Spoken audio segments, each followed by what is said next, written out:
What happens when a world that fears and hunts its own children suddenly witnesses a god descend from the sky?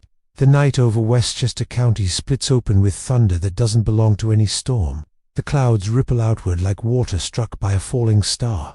And for exactly 3 seconds, every satellite, every radar dish, every mutant-sensitive detector on the planet screams the same impossible reading. Power levels off the chart. Origin unknown. Intent unreadable. Inside the Xavier Institute, alarms howl. Cerebro lights the chamber in violent blues and reds as Professor Charles Xavier grips the arms of his chair, his calm shattered by a presence so vast it nearly drowns his mind. This isn't a mutant. It isn't cosmic radiation or alien tech in the way he understands those things. This mind, if it can even be called a mind, burns like a living sun wrapped in restraint. Charles Magneto's voice cuts through the chamber via a secure channel, already tense, already wary. Tell me you feel it too. I do, Xavier whispers, and Eric is afraid. The sky explodes above the mansion as a figure crashes into the ground, snod violently, but with terrible, controlled force, like a god kneeling so he doesn't shatter the earth beneath him. Stone fractures, trees bend away, wind tears outward in a shockwave that rattles windows for miles. He rises slowly, a man in blue and red, a cape moving like a living thing, eyes glowing, not with rage, but with confusion, sorrow, and something heartbreakingly human. Loken steps forward, claws sliding out with a metallic scream. That ain't one of ours, he growls, sniffing the air. Smells clean, like lightning and sunlight. Cyclops raises his visor a fraction, heart pounding. Whatever he is, he just announced himself to the whole world. And somewhere far away, in underground facilities, government bunkers, and shadowed labs, men and women who have spent their lives cataloging mutant threats lean forward in their chairs as a single name begins to circulate, whispered first in disbelief, then spoken aloud with dread. Superman. Clark Kent takes in the world with senses that suddenly feel wrong. The sun is different here. The planet's electromagnetic hum is off-key, and beneath it all pain, fear. Millions of minds crying out, hated for what they were born as. Easy, he says softly, hands raised as armed guards and mutants alike surround him. His voice carries warmth, restraint, hope. I don't want to fight anyone. Xavier reaches into his mind and recoils. There are walls there, not defenses, promises, rules forged by loss, a god who chooses to be gentle. But Magneto sees something else entirely as he watches from afar. Metal trembling around him. A being like that, he murmurs, eyes narrowing, will either save mutantkind or doom it forever. Above the mansion, the clouds begin to swirl again, not from Superman's arrival this time, but from something responding to it. Something ancient, something hungry. And as Clark looks up, realizing he's not alone in this sky, one question burns through his thoughts. What kind of world punishes people simply for existing? What if the moment a god offered peace, the world answered with fear and fire? The first missile launches before Superman can finish his sentence. Clark hears it long before anyone else. The ignition flare, the violent roar of propulsion, the pilot's racing heartbeat as orders echo through his headset. His head snaps toward the horizon, eyes narrowing not in anger, but in disbelief. They're firing, Scott Summers shouts, visor glowing as he tracks the object. At us. No. Magneto's voice crackles through Xavier's communicator, sharp with cold amusement. At him. The missile tears through the clouds, a spear of flame aimed directly at Superman's chest. For a split second, the world seems to hold its breath. Mutants, humans, even the trees around the mansion frozen in a shared, unspoken question. Does a god bleed?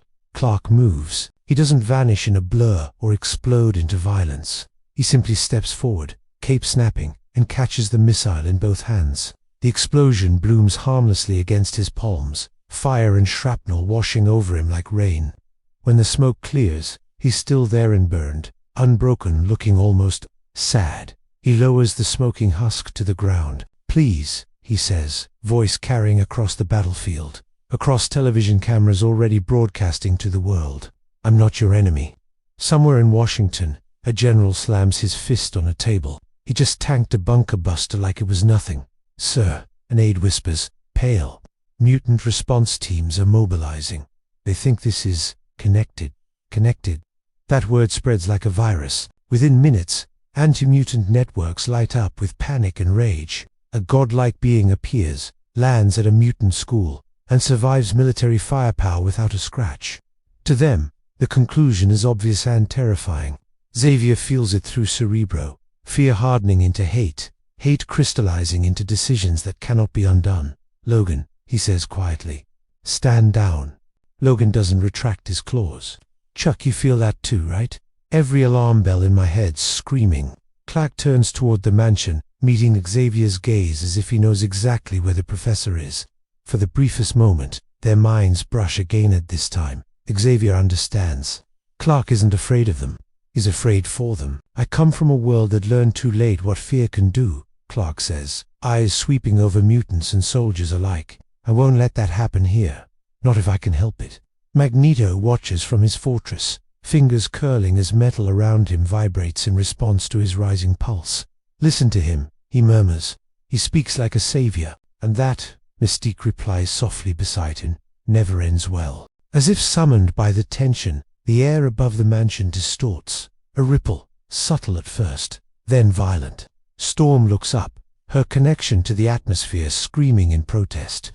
"Charles," she says, dread in her voice. "Something else is coming." The sky tears open not with fire, but with cold, surgical precision. A portal blossoms like a wound in reality, violet and gold energy spilling outward. From it steps a tall, slender figure in ancient armor, eyes glowing with cruel intellect. "Fascinating," Apocalypse says, voice echoing like stone grinding together. "This world breeds mutants, and now it summons gods." Clark feels the weight of that gaze settle on him, heavy and measuring. "You are not of this timeline," Apocalypse continues, "but you will serve its evolution or be broken by it." Superman clenches his fists, sunlight flaring in his eyes. "I don't serve tyrants." Apocalypse smiles. "Then you will learn," he says, raising his hand as the ground begins to split, "why this world was never meant for mercy." And Xavier realizes, with a sinking certainty, that Superman's arrival hasn't just changed mutant history, it has awakened its oldest nightmare. What if the first, being powerful enough to challenge a god, was the very embodiment of mutant supremacy? The ground convulses as Apocalypse's power ripples outward, ancient energy tearing through soil and stone like paper. The mansion's foundations groan, windows shattering as students scream and scatter. Storm instinctively reases into the air, winds spiraling around her, but even she feels that this force isn't weather, it's will. Clark floats upward, meeting Apocalypse at eye level.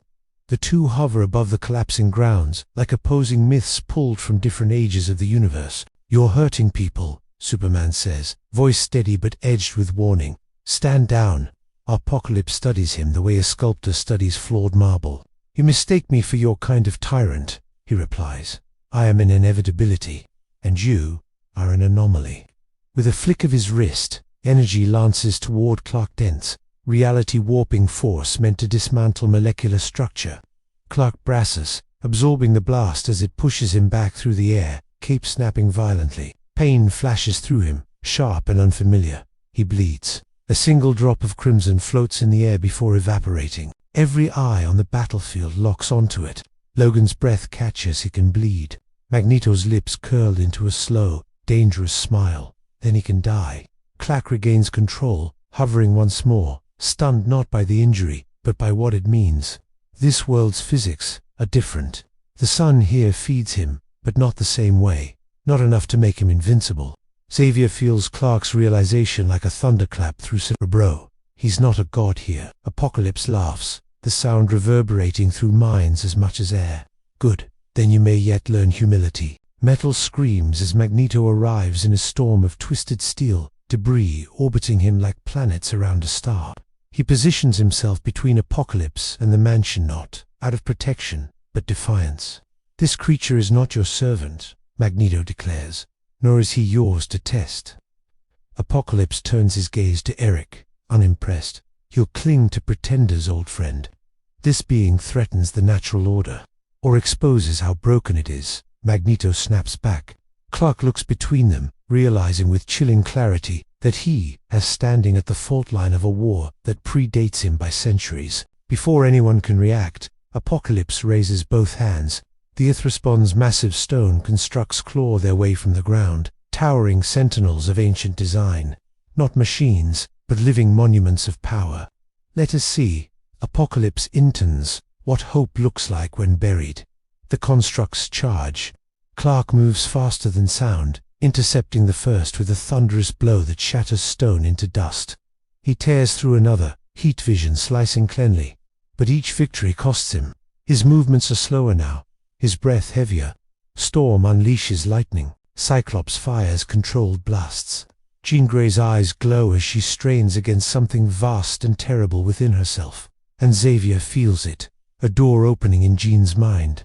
No, he whispers, not now. Apocalypse senses it too, turning his attention briefly toward Jean with a knowing smile. Ah, the Phoenix stirs. Clark sees Jean collapse to her knees, power spiraling out of control, and makes a choice that will echo across this world. He abandons the fight with Apocalypse. He dives, catching Jean before she hits the ground. Clark shields her as raw psychic fire erupts outward. The blast throws him into the earth, carving a crater where he lands, cape-torn, body aching. But Jean lives. Apocalypse watches, intrigued. You sacrifice advantage for compassion. He says, that weakness will define you. Clark struggles to his feet, bloodied but unbowed. No, he answers, it defines them. Above them, the sky darkens unnaturally, as more portals begin to form, signals, answered by forces that should never have been alerted. From space, from time, from beyond. Xavier's hands tremble on Cerebro's controls, because Superman's arrival hasn't just changed the balance of power, it's broadcasted mutantkind's existence to the cosmos. What if saving one's soul meant condemning an entire species to be sent and judged by the universe? The first starship appears as a shadow against the moon, blotting out its pale light like an omen.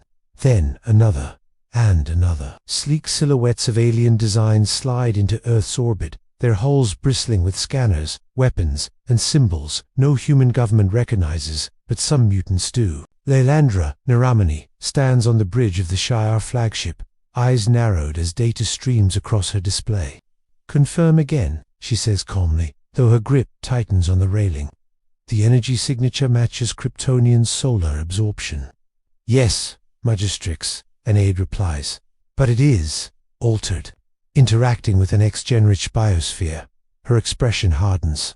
Then Earth has become far more dangerous than we feared. On the ground, Clark feels the shift before anyone tells him. The sky's radiation patterns change. The hum of space fills his senses like a distant choir turning to... They're watching, he murmurs. Storm looks up, dread in her eyes. Who? Everyone. Xavier's voice cuts through the chaos via telepathic projection, calm but strained. Clark, you've drawn attention from forces we've spent decades trying to avoid. I didn't mean to, Clark replies silently. I just wanted to help. Intent rarely matters, Xavier answers gently. Only consequences. Apocalypse, battered but far from defeated, rises from the rubble, ancient armor repairing itself, as if time itself bends to his will. He gazes at the alien ships with satisfaction. Good, he rumbles. Let the cosmos bear witness. Let them see what evolution has wrought. Magneto hovers nearby, metal trembling as his mind races. You've invited annihilation, he snarls at Apocalypse. They don't fear mutants. They exterminate them. Then he will fall. Apocalypse replies simply. A beam of light lances down from the sky, striking the ground between Clark and Apocalypse. From it emerges a tall, avian figure, clad in Imperial armor Shire guards, fanning out behind her. Lilandra's gaze fixes on Clark. Kryptonian, she says. By your presence you have violated multiple interstellar accords. Clark floats forward slowly, hands open. I didn't know, he says. I'm not here to conquer, or to hide anyone. Your power alone destabilizes this planet's evolutionary trajectory, Lilandra replies. Combined with the mutant gene, it represents an unacceptable risk. Jean stirs in Clark's arms, eyes flickering with cosmic fire. Lilandra notices and stiffens. The Phoenix, she whispers. Of course. At that moment, anti-mutant sentinels tear through the tree-line human-made machines, responding to panic orders issued minutes ago. Their arrival is brutal, indiscriminate. They fire on mutants, aliens, and Clark alike. The battlefield fractures into chaos. Clark rockets into the air, intercepting Sentinel fire, tearing machines apart, even as alien weapons target him from above. For the first time since arriving, he feels overwhelmed not by force, but by impossibility. I can't save everyone, he realizes. Xavier feels that thought echo painfully through Clark's mind. And far below, in the ruins of the mansion, a young mutant watches Superman struggle, eyes wide with awe and terror. Is he really here for us? That child whispers. Clark hears it, and in that moment, as alien fleets lock weapons and Sentinels march, he makes a vow to Earth, not to mutants, but to that frightened voice. Even if the universe turns against this world, he won't. But somewhere deep within Jean Grey's mind, the Phoenix smiles, sensing a fire bright enough to challenge even it. What if the universe's greatest judge decided that Earth was no longer worth saving, and a lone outsider was the only one who could argue otherwise? The Shi'ar fleet shifts formation in orbit, their weapons glowing with restrained but unmistakable intent. Lilandra watches the chaos below with a mixture of sorrow and calculation. Mutants battling machines, an ancient tyrant standing unbroken, a Kryptonian bleeding for a world that is not his own. This planet is spiraling toward an extinctional-level convergence, one of her commanders says. Recommend immediate containment or eradication. Lilandra closes her eyes for a moment, feeling the weight of Empire pressing down on her chest. No, she answers softly. Not yet. On the ground, Clark rips the head from a Sentinel and hurls it into another, the impact shaking the forest. He moves on instinct now. No grand strategy, just saving whoever is about to die next. A blast meant for Storm, a collapsing wall over a group of students, a missile targeting the Shi'ar landing party that would ignite a war in seconds. Every rescue costs him. The sun here feeds him unevenly. His muscles ache. His vision blurs at the edges, but he doesn't stop. Magneto notices. You're slowing, Eric calls out, hovering beside him amid twisted wreckage. This world will kill you if you let it. Clark glances at him, breath heavy. It's already trying. Magneto studies him, really studies him, not as a weapon, not as a symbol, but as a man. Why? He asks. Why fight for us? We didn't ask for you. Clark thinks of Kansas skies, of Jonathan Kent's hands on his shoulders, of lessons about doing the right thing, even when it hurts, because someone should, he says, simply. Above them, Apocalypse raises his arms, siphoning energy from the destruction itself. His presence grows, ancient power swelling like a tide. You see, Apocalypse booms, voice carrying across the battlefield and into the minds of all who hear it. Conflict is the natural state of this world. Your hope is an illusion, Jean screams. Clark turns just in time to see her rise into the air, eyes blazing gold and fire. The Phoenix Force surges, no longer content to whisper. Reality bends around her. Sentinels disintegrating before they can fire, alien soldiers thrown back by psychic shockwaves. Xavier clutches his head, agony ripping through him. Jean, fight it, he pleads. The Phoenix laughs inside her mind, a sound like stars being born and dying. Why should I? This world burns so beautifully. Clark flies toward her, every instinct screaming that this is dangerous, that he cannot win this fight. Jean, he calls out. Listen to me. She looks at him on for a heartbeat. She's just a terrified woman drowning in infinite power. I can feel everything, she sobs. Their hatred, their fear, it never stops. Clark reaches her, ignoring the psychic flames tearing at his mind. He takes her hands, grounding himself in the pain. I know, he says softly. I hear it too. But that doesn't mean they get to decide who you are. The Phoenix recoils not from force, but from something unfamiliar. Choice. Lilandra watches in stunned silence as the Kryptonian stands within the Phoenix's fire and does not burn away. Impossible, she whispers. He should be ash. Apocalypse snarls, sensing control slipping. Enough, he roars, channeling his power into a single, catastrophic strike aimed at Clark's back. Magneto reacts without thinking. Metal screams as a shield forms between Clark and Apocalypse's blast. The impact, shattering it instantly, but slowing the attack just enough. Cliff is thrown forward, crashing into the ground, a crater blooming beneath him. He doesn't rise. For one terrifying second, the battlefield goes silent. Xavier feels it, a sudden dimming in Clark's mind, like a star flickering. "No," he whispers. Jean screams again, the phoenix flaring violently, and the sky itself begins to tear under the strain. In orbit, alarms blare across the Shi'ar fleet. Magistrix, a commander shouts. Energy levels are spiking beyond containment. If this continues, Lilandra straightens, decision crystallizing. "Prepare the fleet," she says, voice heavy with regret. "If Earth cannot contain its miracles, then it cannot be allowed to keep them." And deep within the crater, Clark Kent opens his eyes, hearing, for the first time, a world begging him not to give up. What if the moment a god falls is the moment a world finally chooses who it wants to be? Clark drags air into his lungs like it weighs 1,000 tons. Every nerve screams. His vision swims between smoke, shattered earth, and fragments of metal still humming with Apocalypse's power. He should be unconscious. By every rule his body understands, he should be broken, but he hears them. Not with super hearing alone though, that's there, too, but with something deeper. Fear, hope, rage, children crying in the ruins of the mansion. Mutants fighting not to win, but simply not to be erased. Humans screaming orders they don't fully understand, and one voice rises above the rest. "Get up." It isn't telepathic, it isn't cosmic, it's human. Logan stands at the edge of the crater, blood running down his face, knuckles raw where his claws have torn through Sentinel armor. He looks at Clark, not with awe, but with challenge. "You don't get to quit," Logan growls. "Not after showing us what standing up looks like." Something locks into place inside Clark. He pushes himself upright. The ground trembles not from his strength alone, but from what it represents. A being who can fall, and chooses to rise anyway. Apocalypse turns, genuinely surprised for the first time. "You persist," he says. "Why?" Clark floats out of the crater, battered, cape in tatters, eyes burning not with solar fury but resolve. "Because they deserve more than survival," he answers. "They deserve a future."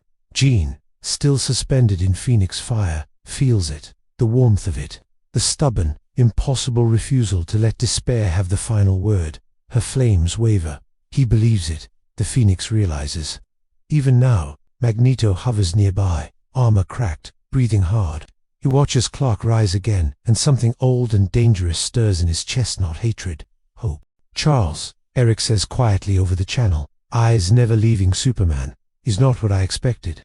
Xavier exhales shakily. "Neither is this moment."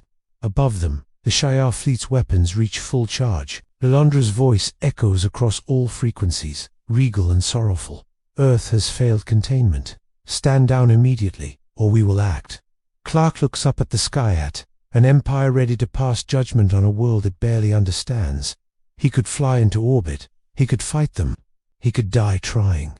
Instead, he does something none of them expect. He speaks. "People of Earth," his voice carries, not as a command, but as a plea. "I don't belong here, but they do. And if power is the measure you use to decide who deserves to live, then judge me." He turns fully toward the Shi'ar fleet, hovering alone between Earth and annihilation. "Leave them," he says. "If someone must answer for this world, let it be me." Silence grips the battlefield. Lilandra stares at the lone figure standing against an armada. She has seen warriors, conquerors, martyrs, but never this. "Magistrix," her commander whispers. "He's offering himself." Jean's flames dim further. Tears stream down her face as the phoenix recoils, unsettled. He would burn for them, it realizes, without certainty of victory. Apocalypse snarls, furious. "This ends now," he roars, drawing power for a final, apocalyptic strike. But he never releases it. Jean's eyes snap open, cliffs blue. "Human." "No," she says. The phoenix retreats, screaming as Jean seizes control, unleashing a psychic wave that slams into Apocalypse like a collapsing star. Ancient armor shatters. The tyrant crashes into the earth, buried beneath his own legacy. The battlefield exhales. In orbit, Lilandra lowers her hand. "Stand down," she orders softly. "Withdraw the fleet." Clark turns back toward Earth, stunned. "You choose mercy?" he asks. Lilandra meets his gaze through the clouds. "No," she answers. "I choose possibility." As the ships begin to pull away, mutants and humans alike stare at the sky, then at Clark, for the first time, not as a weapon, but as a mirror. And Clark realizes something terrifying and beautiful. This world doesn't need a god. It needs an example. What if the world had learned to fear its own children, finally asked itself who taught it to be afraid? The battlefield doesn't erupt into cheers. There is no sudden triumph, no victory music swelling in the air. Instead, there is something far stranger, a silence, heavy, uncertain, fragile silence. The kind that follows catastrophe, when everyone is afraid that one wrong breath might restart the end of the world. Clark slowly descends to the cracked earth, boots touching ground as if he's afraid of leaving dents behind. His body still aches, solar energy crawling through him unevenly, but the pain barely registers. What he feels now is weight, expectation. They are all looking at him. Mutants emerge from cover, some injured, some shaking, some staring openly. Soldiers lower their weapons, not because they were ordered to, but because their hands no longer seem to remember why they were raised in the first place. Cameras hover in the distance, drones capturing every angle, every breath, every micro-expression of the alien who just offered himself to the universe. Logan steps closer, sniffing the air like he's trying to decide if this is real. He could have taken off, he says quietly. Could have let them all burn. Clark nods. Yeah, so why didn't you? Clark looks past Logan to the mansion ruins, to the students helping one another, to a boy with scales on his face, clutching a girl whose eyes glow faintly in the dark. Because once you see people as people, he says, you can't unsee it. Magneto lands a few meters away, metal settling around him like a living exhale. He studies Clark with the intensity of a man dismantling his own belief system piece by piece. You stood between us and extinction, Eric says. Not as a mutant, not as a ruler, but as, what, exactly? Clark meets his gaze without flinching a neighbor. The word hits harder than any punch. Xavier wheels forward from the wreckage, Cerebro offline, his face drawn with exhaustion. You've changed the conversation, he says gently. That may be the most dangerous thing you could have done. Clark lets out a tired smile. I've been told that before. But the moment doesn't last. Sirens rise in the distance. Military convoys. News helicopters. The world reclaiming its chaos now that the immediate threat is past. Clark's senses flood with anger against commentators arguing. Politicians already reframing events, fear mutating back into narrative. Jean approaches him slowly, eyes still red from tears, from fire. It's not over, she says. They'll come for us again. Maybe differently. Maybe smarter. I know, Clark answers. Fear doesn't disappear. It adapts. Above them, the clouds shift not violently this time, but deliberately. A presence settles over the battlefield, like a judgment withheld, rather than delivered. Yortu, the Watcher, stands unseen by most eyes, observing silently. This timeline has diverged too far to ignore. A Kryptonian among mutants, he reflects. A variable not meant to exist. And yet, Clark feels it. That gaze. He looks up, eyes narrowing slightly, as if meeting something beyond sight. You're watching, he murmurs. Ueto does not answer, but he does not leave. Xavier senses the cosmic attention and stiffens. You're on a very short list now, he warns Clark. Beings who alter destinies tend to attract correction. Clark exhales. Story of my life. As night begins to fall, the fires die down. The wounded are tended to, the dead are mourned. And in quiet corners of the world, something unprecedented happens. People hesitate. A senator pauses before labeling mutants a threat. A general replays footage not of destruction, but of a man standing alone against an armada. A parent watches a mutant child sleep and wonders, for the first time, if fear was taught rather than earned. Change doesn't announce itself. It creeps in. And as Clark stands at the edge of the mansion grounds, cape fluttering gently in the night breeze, a realization settles over him heavy and unavoidable. He can't stay forever. This world will demand he chooses side. Mutant, human, weapon, symbol. Soon, he'll have to decide what he really is here. And when that moment comes, someone will try to stop him. What if the world's fragile hope shattered the moment it asked a god to choose sides? The request doesn't come with thunder or threats. It comes quietly, slipping into Clark's senses like a blade wrapped in silk. Washington, Geneva, New York. Minds rehearsing the same sentence in different languages. Register, submit, comply. Clark hears it all as he hovers above the Atlantic hours later, watching moonlight ripple across the water. The planet feels smaller now, louder, every decision echoing louder than it should. He can't keep floating out here forever.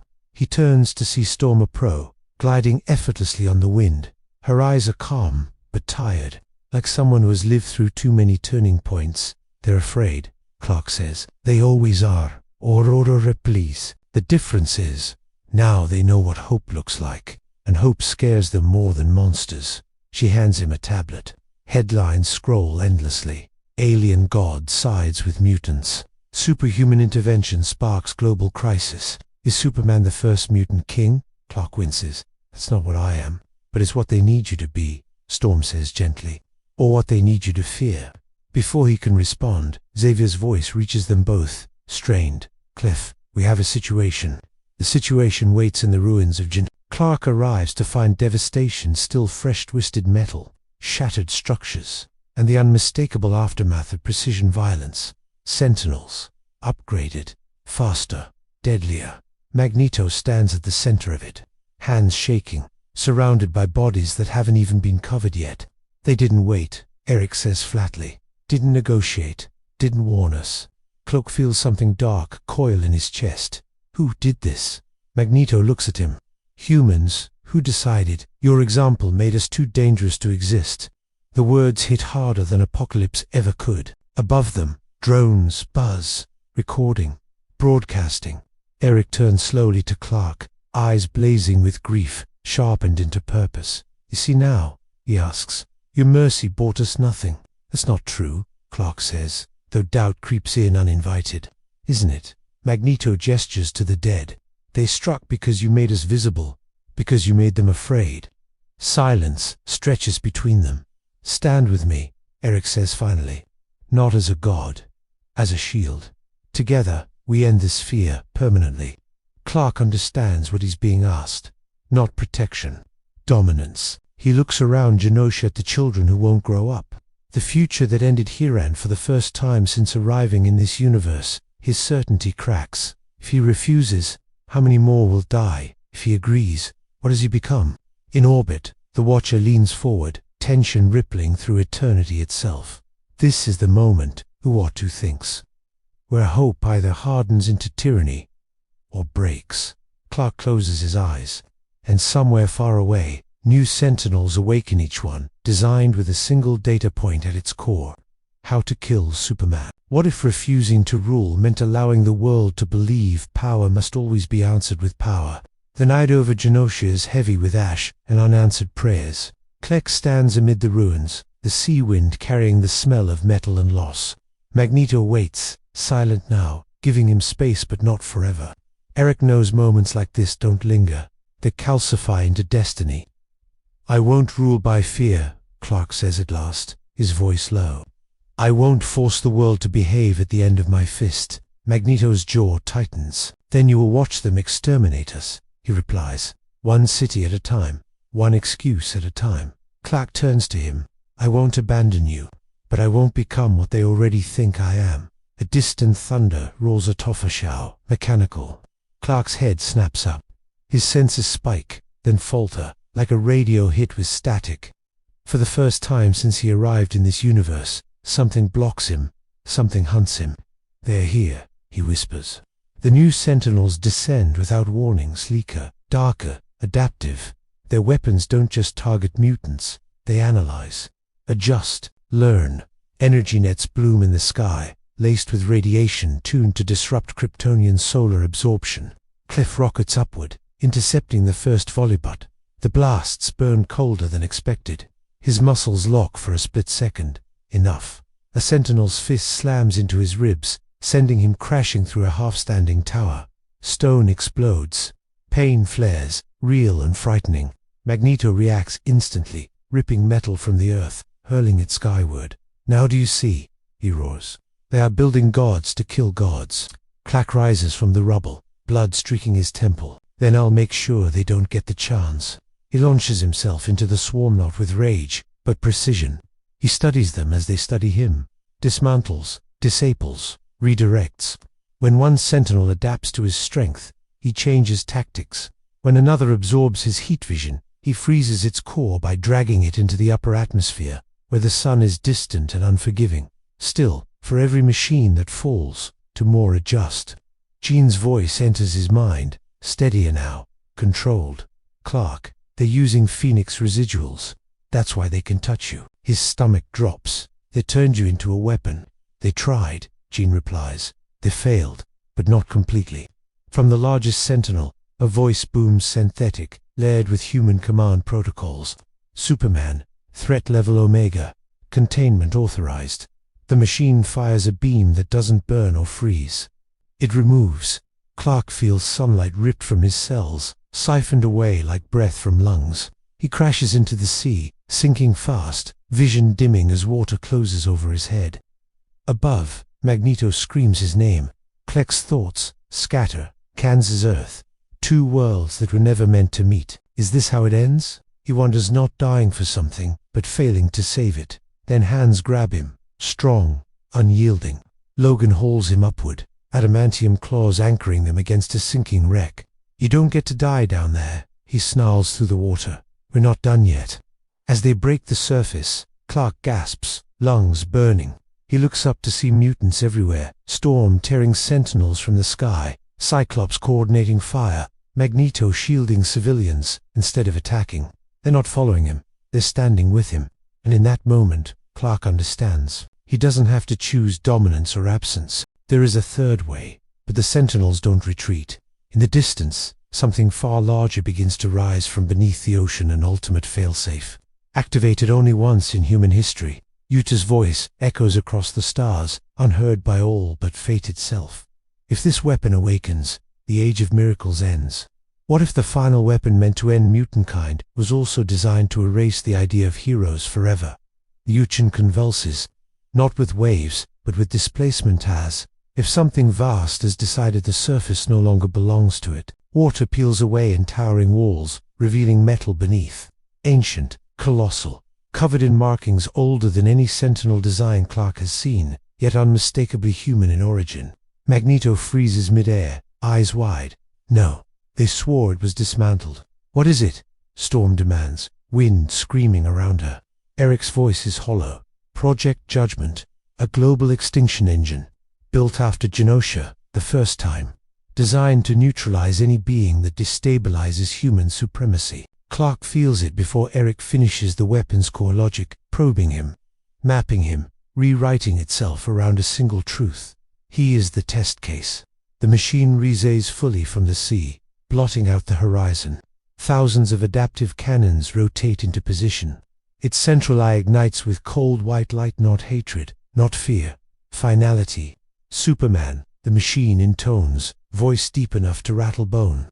Your existence correlates with mutant survival probability. Elimination will restore balance. Clark floats forward alone, every instinct screaming that this thing was never meant to be fought hidden. Its field drains sunlight before it can reach him. Each second closer makes his body heavier, weaker. Behind him, Xavier's voice trembles in his mind. Clef, this weapon doesn't just kill. It convinces. If it wins, the world will accept that fear was right. Clef swallows. Then I can't let it win. Magneto starts forward. We attack together. No, Clark interrupts, turning back to him. If you hit it with everything you have, they'll say, mutants forced this. They'll justify the next one.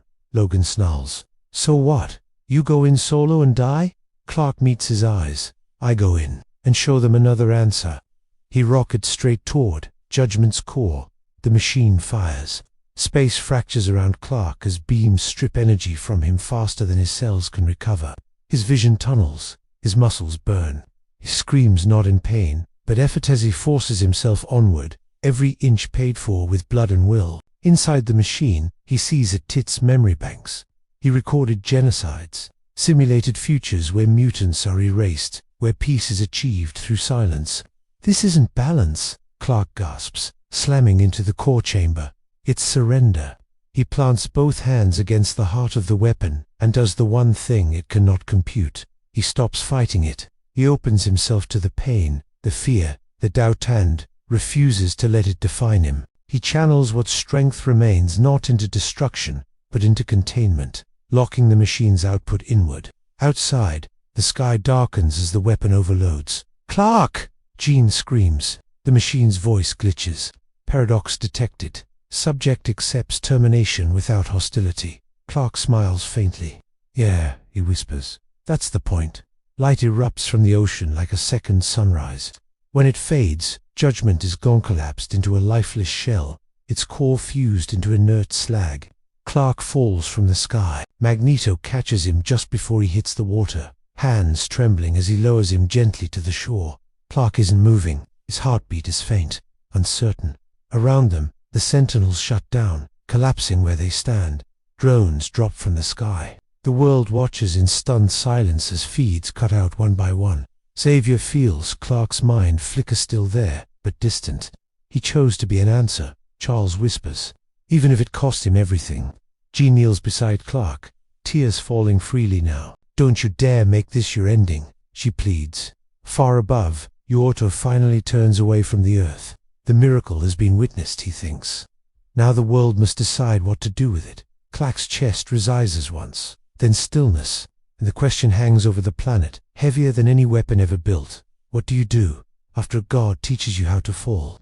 What if surviving wasn't enough? The real challenge was teaching the world to survive without you. Clark's chest heaves, every inhale a struggle, every breath tasting like iron and salt. Magneto holds him steady, hands shaking under the weight of impossible power and impossible responsibility. The ocean laps quietly at the shore, a deceptive calm after the storm. Around them, mutants gather, some injured, some too shocked to speak, all staring at the man who just carried the world on his shoulders. Jean kneels beside him, phoenix power flickering like a candle in the night. "Please," she whispers. "Stay, we need you." Clark's eyes open slowly, a soft glow returning, not from solar energy, but from sheer resolve. "I'm not leaving," he says. "Not yet." "But how?" Logan asks, voice tight. "They'll keep coming, and next time they'll know how to hurt you." Klek looks across the broken landscape of Genosha, eyes resting on children helping one another amidst ruins, on mutants using their powers not for destruction, but for rebuilding.